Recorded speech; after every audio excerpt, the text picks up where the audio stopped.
We're going to have hard days ahead, but this was a good one. The courts did the right thing. Voters were protected. Democracy was on the docket, and it won. We have really great breaking news today out of the state of Massachusetts, where a federal judge has just blocked Donald Trump's second anti-voting executive order. This is just the latest in a string of victories that the pro-democracy movement have had in court, fighting against Donald Trump's attack on mail-in voting, on voting generally, and on democracy. So we're going to break it all down and help explain it to you and also give you some action items at the end. But first, I need you to subscribe to Democracy Docket.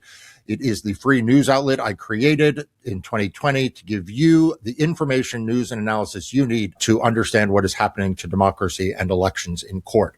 The link to do that is on the screen in front of you. It's also in the description of this episode, or you can type in democracydocket.com/YouTube. All right. So Massachusetts today, we get this big federal ruling in a lawsuit brought by 23 Democratic state attorneys general against Donald Trump's latest effort to restrict voting by mail. So you may remember last year in 2025, Donald Trump put forward an executive order trying to take control of elections. I sued on behalf of the Democratic Party. Others sued, including Democratic attorneys general, and we won. And so that was blocked. In fact, earlier this week, one of the victories that I mentioned in the string was a different judge in Massachusetts actually gave final relief to the Democratic attorneys general in that first executive order. But enough with that, because we'd already won that. What happened today is that a federal judge blocked Donald Trump's second executive order. This one is the one that you've been reading a lot about in Democracy Docket and elsewhere, because it tries to limit who can vote by mail and whose vote by mail ballots the U.S. Postal Service will even be willing to carry to the election office. I know that sounds crazy, because it is. The mail system existed even before the country was created, and the U.S. Postal Service is actually in the Constitution. And it doesn't answer to Donald Trump, but what we have seen in the last few days and weeks is a postmaster general appointed by Donald Trump who has made clear he will do Donald Trump's bidding. And what that has meant is that he will follow Donald Trump's unconstitutional and illegal executive order. In that order, Trump said that states have to submit a list of names of approved people to receive mail-in ballots. Those lists have to go to the U.S. Postal Service, and that the U.S. Postal Service can't deliver a mail-in ballot or return a mail-in ballot to anyone not on that list. So essentially, it gives Donald Trump and the Postal Service control over who is able to vote by mail and not. Now, if this sounds wildly unconstitutional, it's because it is wildly unconstitutional. And I filed a lawsuit on behalf of the Democratic Party in Washington, D.C. That case is weaving its way through the D.C. Circuit, the Court of Appeals.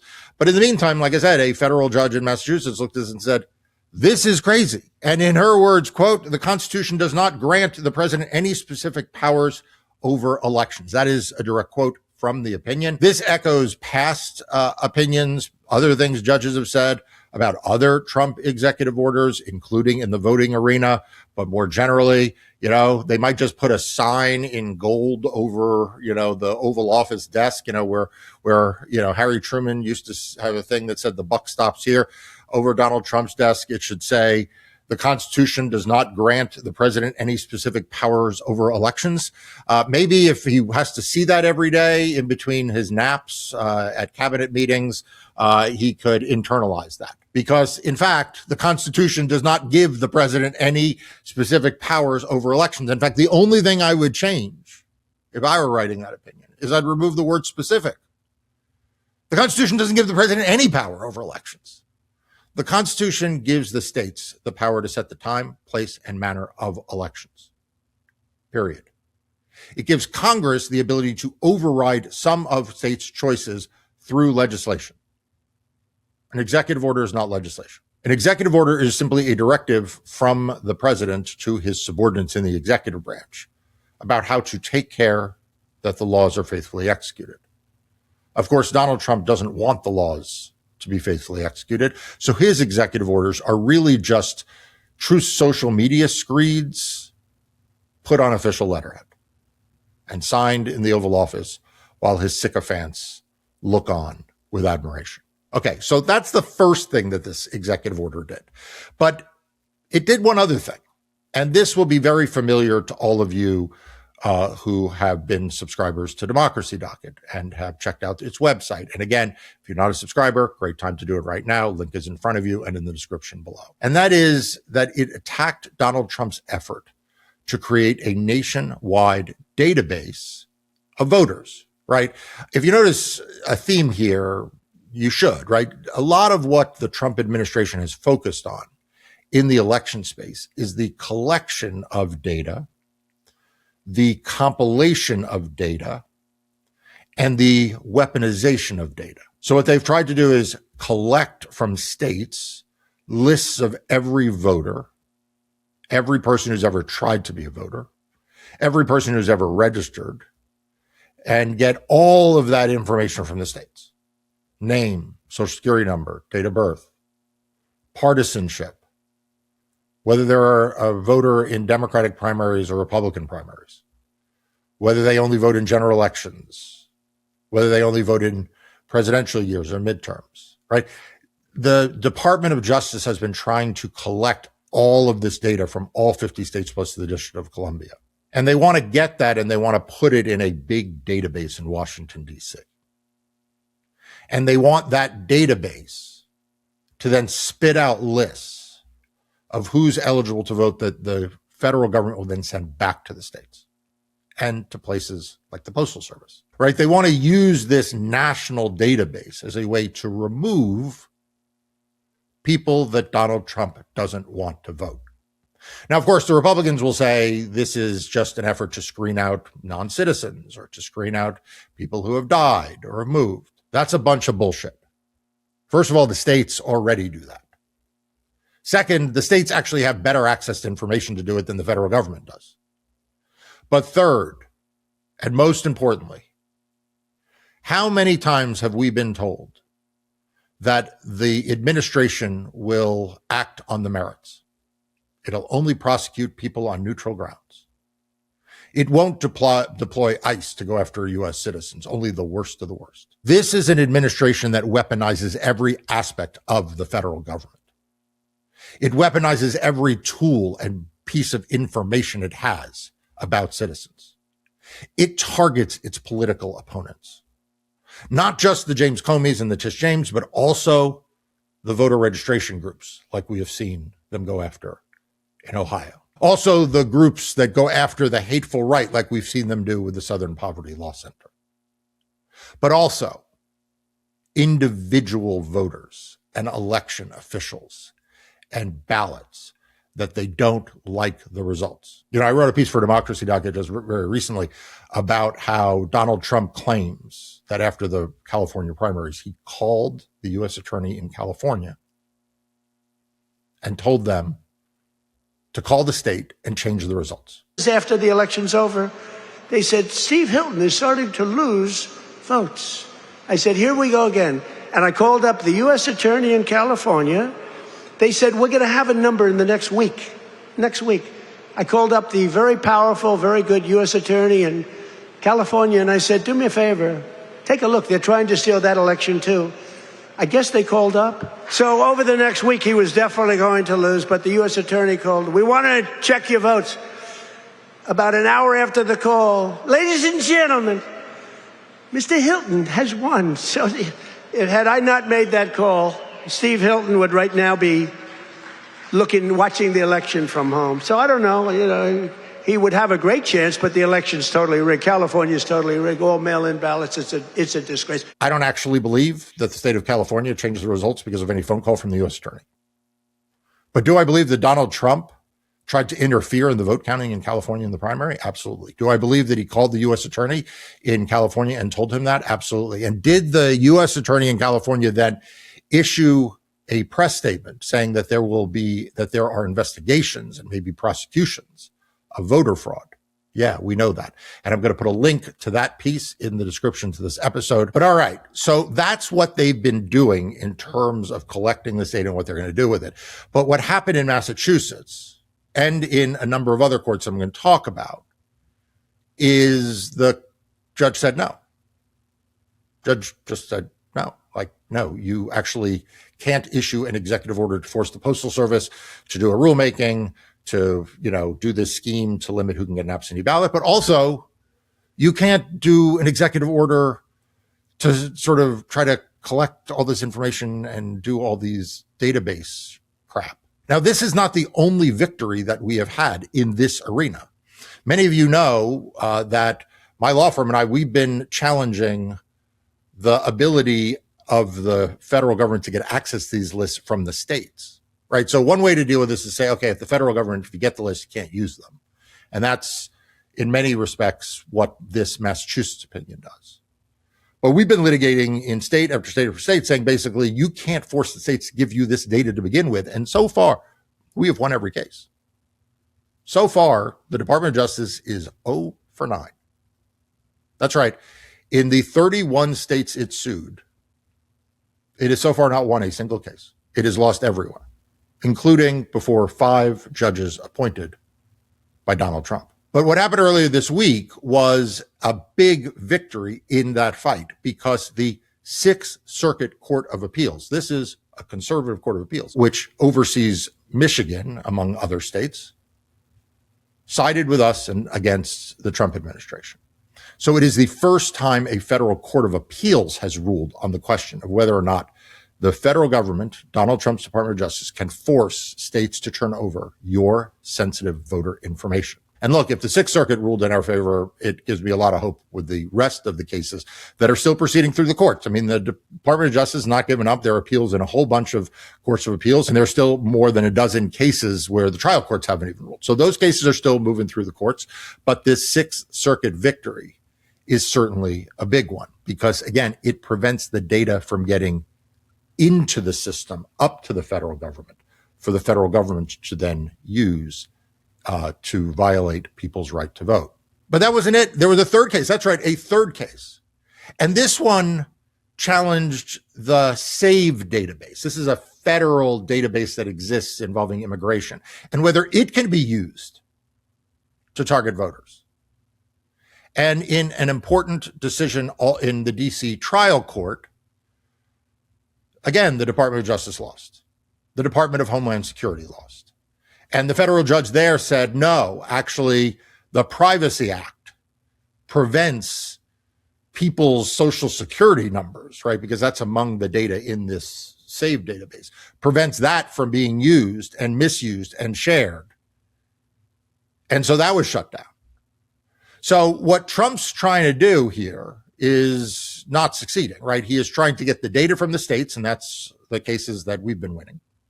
He's trying to get the Postal Service to independently get data from the states in order to determine who can get a mail-in ballot. And this federal judge in Massachusetts just shut that down.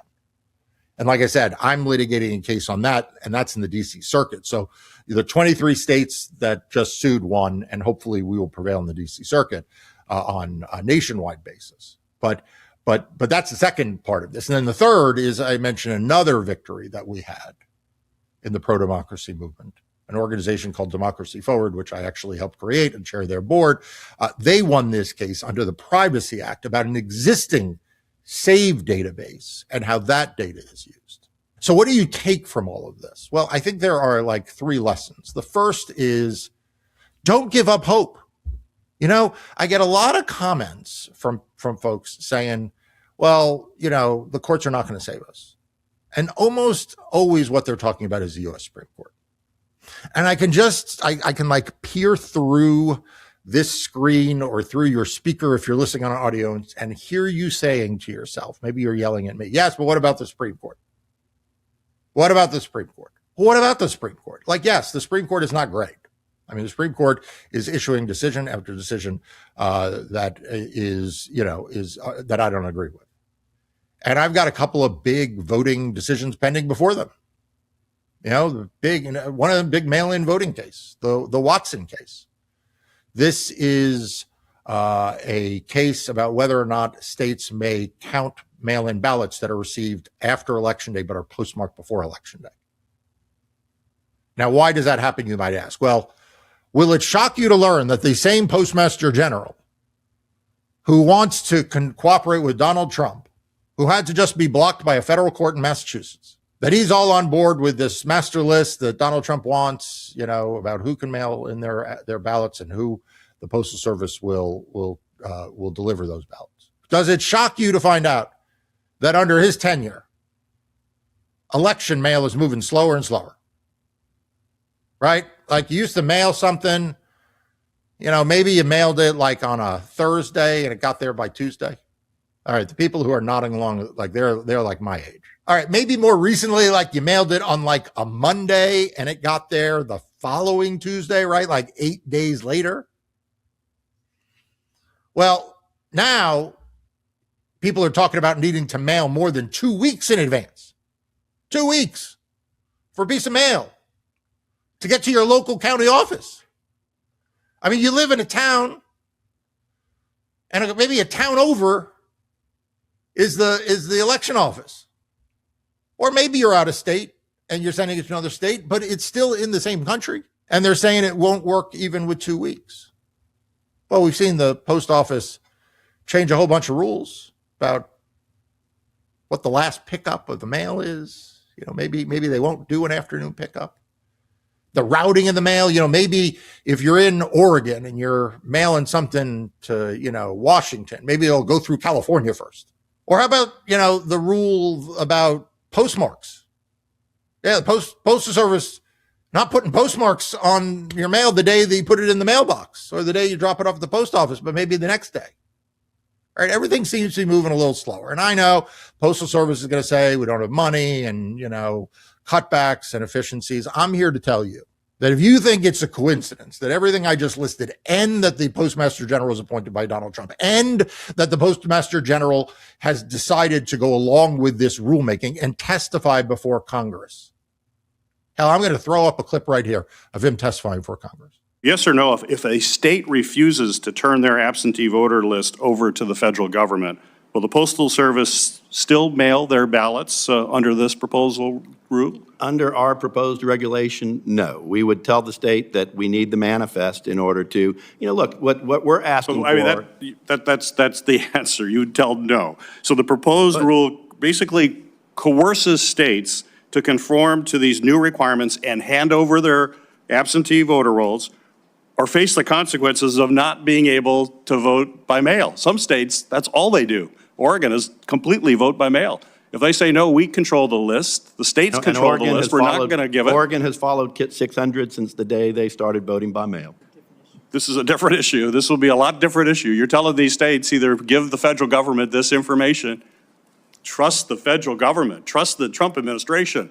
We'll take good care of these. And if you don't do it, you can't mail absentee ballots. You're going to make a decision that people cannot vote by mail. That's unacceptable. If you think that guy is trying to move your election mail so that it gets to the election office on time, you are not paying attention. And so this case in the U.S. Supreme Court, the Watson case, is just the bookend to that. Like, what if you mail the ballot, 2 weeks in advance, but it doesn't get to the election office? Oh, shocker. It doesn't get there till the Wednesday. Darn, after Election Day. Well, 19 states count that ballot. I think all 50 states should have to count the ballot, but right now, 19 states do. And the Republican National Committee has sued in the Supreme Court to say no state should be allowed to count that ballot. They should all go in the trash. We're talking about hundreds of thousands of votes being thrown away, voters being disenfranchised. That's what's at stake in the Watson case in the Supreme Court. So, yes, I worry about the Supreme Court. I worry about the Watson case. I worry about a whole bunch of cases in the Supreme Court. But here's the thing. The federal judge in Massachusetts that just issued this ruling blocked this from going into effect. The federal district court in Washington, D.C. that blocked the SAVE database from being misused. That order is in effect. The Sixth Circuit Court of Appeals that ruled in favor of my team in preventing Michigan from having to turn over its voter files, that was upholding an order that has been in effect for weeks. And so one or more of these cases may go to the Supreme Court, but they probably won't all. In fact, odds are before the 2026 election, maybe none of them will. Right? I mean, we're about to hit the summer and Supreme Court justices go on vacation. Now, I know there's shadow docket and all of that. But look, we cannot live in fear that every court case we litigate is going to wind up in the Supreme Court or that we're going to lose it. I think we could win the Watson case. I don't know that we will, but we may. We've won other cases in the Supreme Court. As I sit here, in fact, I'm 4-0 in Supreme Court cases I've argued. Now, that may change. You know, I argued another case earlier this term involving campaign finance, and I could lose that. But it's not a guarantee. And so we cannot be fatalist about the courts. We have to understand their limitations, but we also have to understand that they right now are the biggest check on Donald Trump. So don't be professional cynics about the courts. Don't give up on them. Don't give them a permission structure to do the wrong thing. Insist they do the right thing. Second, look, Donald Trump's not done. Right? I mean, like we're winning on this issue about voting by mail. But Donald Trump keeps weaponizing the government against voting, and he keeps acting like a man who is not going to try to win the election on the merits. Right? Like a president trying to win the election on the merits does not suddenly pull the plug on a bipartisan housing bill that his party is announcing with great fanfare in the House of Representatives.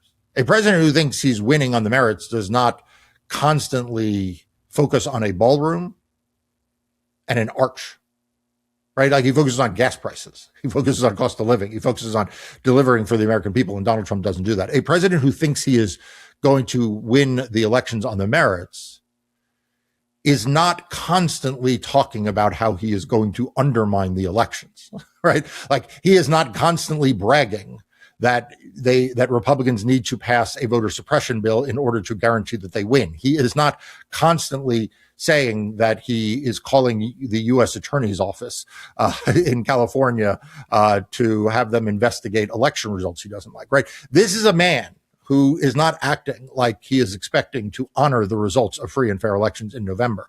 And voting by mail is an important part of that, but it is not the only part of that. And I think sometimes if we only focus on the voting by mail part, we will miss the other attacks. I mean, Donald Trump thinks you only ought to be able to vote in person on election day, which means no voting by mail, but it also means no early voting. And he believes that all ballots should have to be counted on election night. And then you should, in his words, stop the count. Remember that? 2020, stop the count. He's still a stop the count guy. The whole big lies he's telling about California are about stop the count. Right? He just doesn't want ballots to continue to be counted because he believes that if you only count the first group of ballots, Republicans have a better chance of winning, notwithstanding the fact that you would disenfranchise, hundreds of thousands, millions, maybe tens of millions of voters. Right. So we need to be vigilant about that, as well as the misuse of deployment of federal resources. Right. We've seen Donald Trump seize ballots. We've seen Donald Trump in other contexts deploy the military and the National Guard and ICE and the like. So we need to be mindful of that as well. But the third thing we need to do is we need to take these wins, these moments of hope, these moments when the good guys prevail, whether it's in court or in elections or in the court of public opinion or whatever it is, right? We need to take these wins and we need to celebrate them. And so for at least today, on a day where the federal court in Massachusetts protected the right to vote of millions of Americans, the day after a conservative Sixth Circuit Court of Appeals protected millions of voters from having their sensitive information turned over to the Trump administration, a few days after a federal judge in Washington, D.C. blocked the misuse of a federal database containing Social Security numbers. We can celebrate these things without worrying about what's around the corner, without worrying about what might come next. It doesn't mean we're not vigilant, right? You still got to make sure you are registered to vote and that you have a plan to vote and that everybody in your community does.